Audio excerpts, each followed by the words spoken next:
He walked through the door after a long day. Arms open, big smile. That specific energy that says, "I've been thinking about you all afternoon." And the baby looked at him and immediately turned away and buried their face in your chest. Or maybe it's the other way around. Maybe it's you walking into the room and watching your baby reach past you toward the other parent. You're not even there. And nobody prepares you for how that feels. It doesn't feel like a parenting moment. It feels personal, like a verdict, like something was decided about you without your input, and now it's just the way things are. And everyone around you has something to say about it, that it's just a phase, that babies are fickle, that you should try harder, be more patient, give it time. But here's what none of them are telling you. That rejection, the turn away, the reach for someone else, the cry that starts the moment you pick them up, is not what you think it is. It is not about love. It is not about preference in any way that word normally means. And it is absolutely not a verdict on who you are as a parent. What's actually driving it is something happening inside your baby's brain that has nothing to do with you, and everything to do with a system most parents never know exists. And once you understand what that system is, everything about that moment changes. Here's the first thing you need to understand. Your baby is not rejecting you. Your baby's brain is running a calculation. And the result of that calculation, like rejection, feels like rejection. From the outside in that moment is indistinguishable from rejection. But the mechanism behind it has nothing to do with love, nothing to do with preference in any emotional sense, and nothing to do with anything you did or didn't do. Here's how the calculation works. A baby's brain is not equipped to love everyone equally, and then choose in the moment based on mood. That would require a level of emotional complexity that doesn't exist yet. What the brain can do, what it does automatically from the first weeks of life, is build a hierarchy. A ranked list of people. Not by love, by safety. The question the brain is constantly asking is not, who do I love most? The question is, if something goes wrong right now, who is most likely to fix it? Who has the most consistent record of making the discomfort stop? Who has shown up reliably, predictably, in the moments when I needed someone most? That person goes to the top of the hierarchy. And everyone else, no matter how loved, no matter how present, no matter how desperately they want to be chosen, sits below them until the brain has enough evidence to move them up. John, the researcher who spent his career mapping how human attachment actually works, was explicit about this. Babies don't form one attachment. They form a hierarchy of attachments. Multiple people can be safe. Multiple people can be loved. But the brain always designates one as primary. And that designation is not emotional. It is neurological. It is based on data, exposure, consistency, and most importantly, presence during moments of vulnerability, hunger, pain, fear, exhaustion, the 3 a.m. wake up, the moment after the fall, the transition into sleep. Whoever shows up in those moments consistently becomes the primary attachment figure. Not because that person loves more, because that person has more data points filed under. When it mattered, they came. And here's what makes this so important. The parent being rejected right now isn't lower on the hierarchy because they're loved less. They're lower because the brain hasn't collected enough of those specific data points yet. That's not a permanent condition. That's an information gap. But what that information gap is actually based on, the specific calculation the brain is running, is where it gets really interesting. So, what exactly is the brain counting? Most parents assume it's time, that the parent who spends more hours with the baby automatically becomes the primary attachment figure. That presence equals position in the hierarchy. It doesn't. What the brain is actually tracking is something much more specific than hours.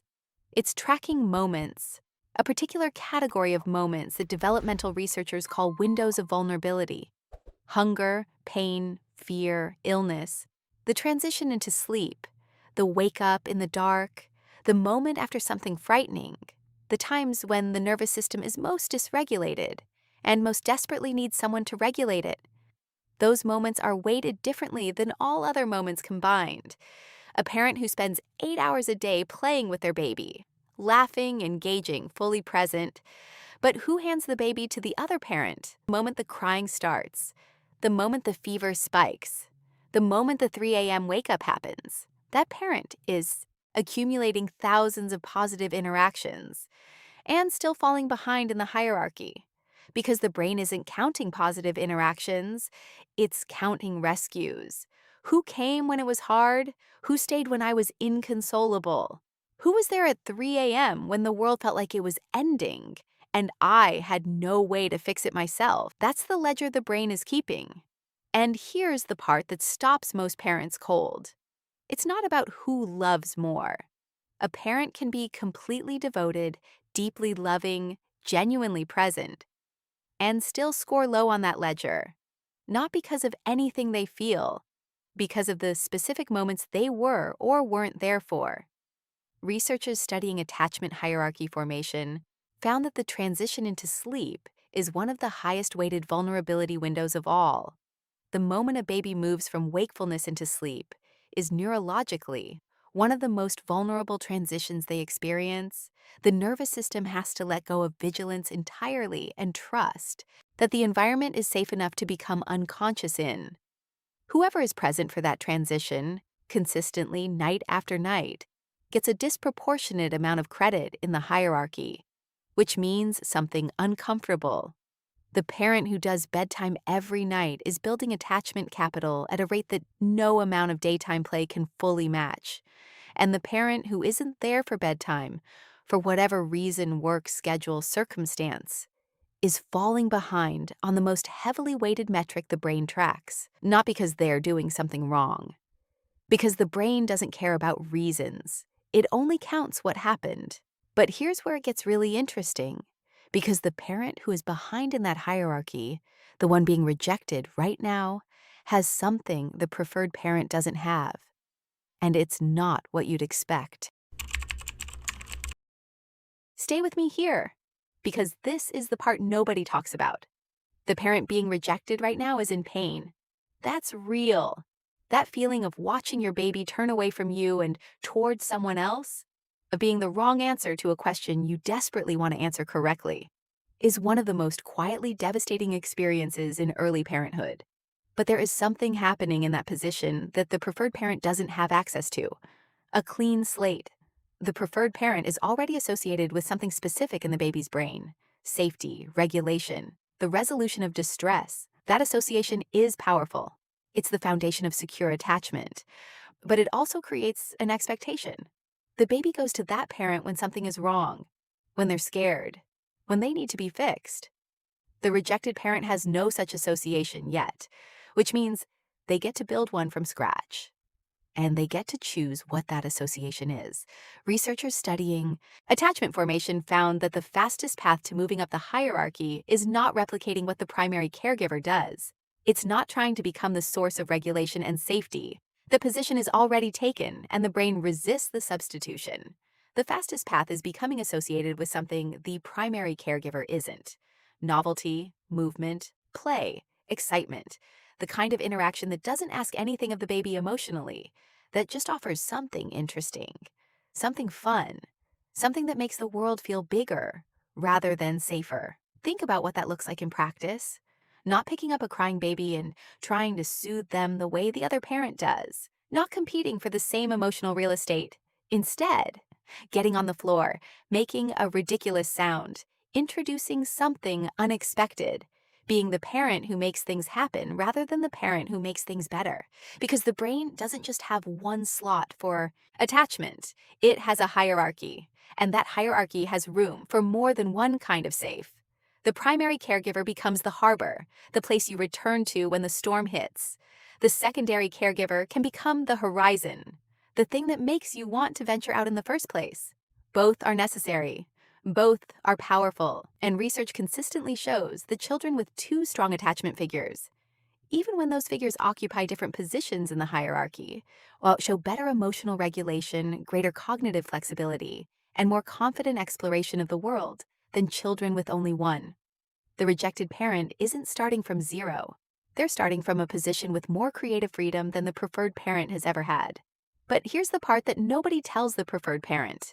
Because there's something they're doing, automatically, instinctively, without realizing it, that is making the rejection worse every single day. This one is uncomfortable, but it's important. If you are the parent being chosen right now, if your baby reaches for you, calms with you, wants you and only you in the moments that matter, this part is for you. Because there is something you are almost certainly doing, not out of malice, not out of any desire to make things harder, out of pure instinct, pure love, pure responsiveness to your baby's distress. And it is making the rejection worse. Picture the moment. The other parent picks up the baby. The baby starts to fuss, gets louder, reaches past them toward you.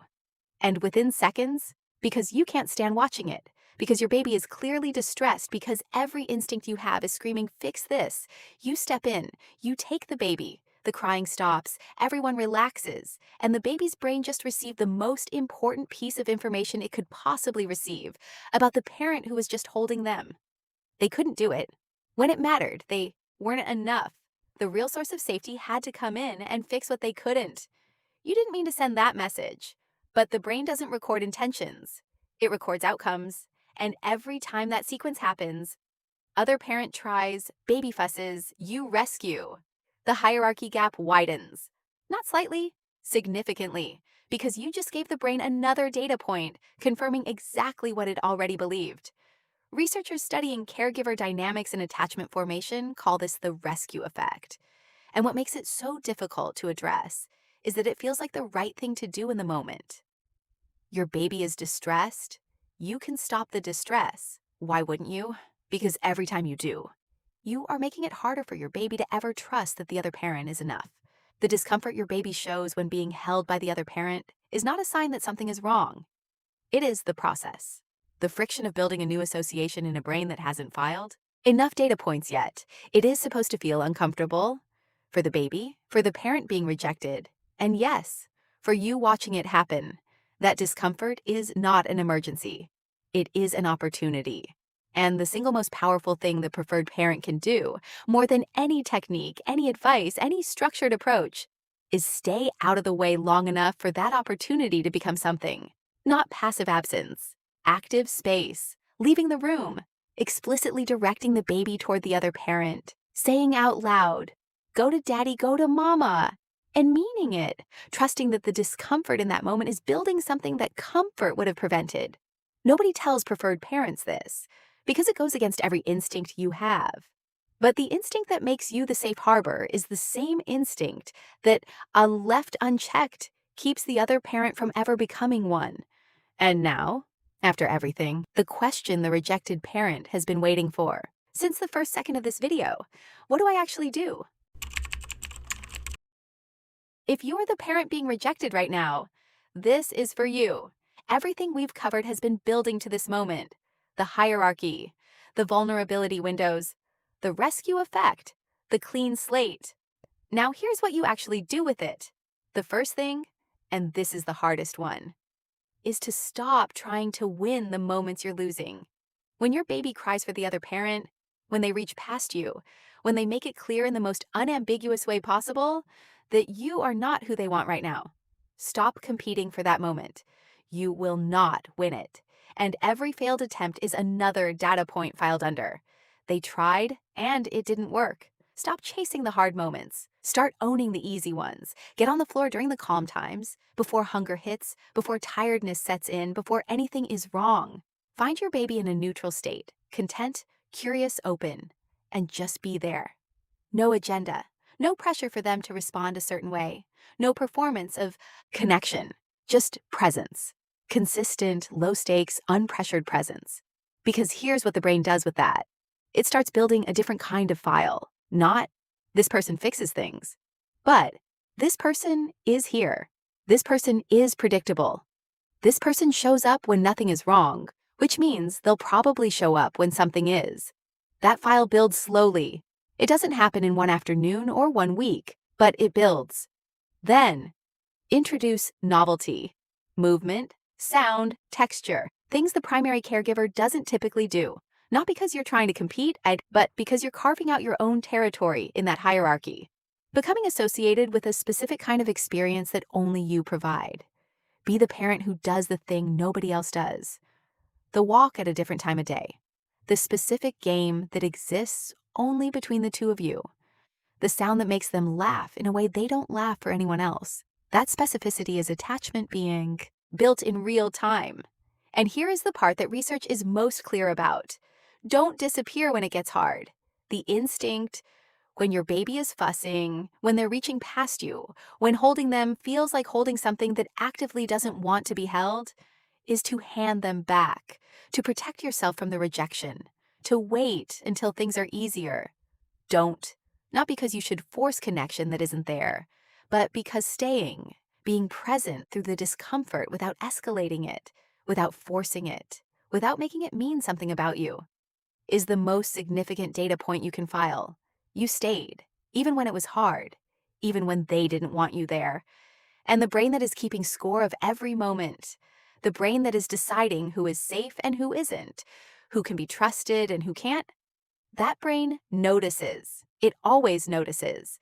Researchers who followed families through this phase found something that should change the way every rejected parent sees this moment. The parents who stayed consistent through the rejection, who kept showing up, kept trying in low-pressure ways, kept being present without demanding a response, overwhelmingly became secure attachment figures within weeks to months. Not years, weeks to months. The rejection was never the end of the story. It was the beginning of it. And for the preferred parent watching this, your role in this is not passive. Every time you step back, every time you direct your baby toward the other parent, every time you trust the discomfort instead of rescuing from it, you are doing something that no one will see and no one will credit you for. But your baby's brain will record it, because you are not just the safe harbor anymore. You are the one who trusted your baby enough to let them find another one. And that, in the end, is what secure attachment actually looks like. Not one parent holding everything together. Two parents, different positions, different strengths, different associations in a brain that is big enough and capable enough to love them both, fully, completely, in ways that don't compete with each other at all. Your baby was never choosing between you. They were building a world, and they needed both of you in it. Tell me in the comments, which parent are you right now? The one being rejected or the one being chosen? Because I have a feeling this comment section is about to get very honest. And if this changed how you see that moment at the door, the next video is about something that happens every time your baby cries, and you don't come immediately. What's actually happening inside their brain during those seconds. And what the research found will change how you think about every moment you couldn't get there in time.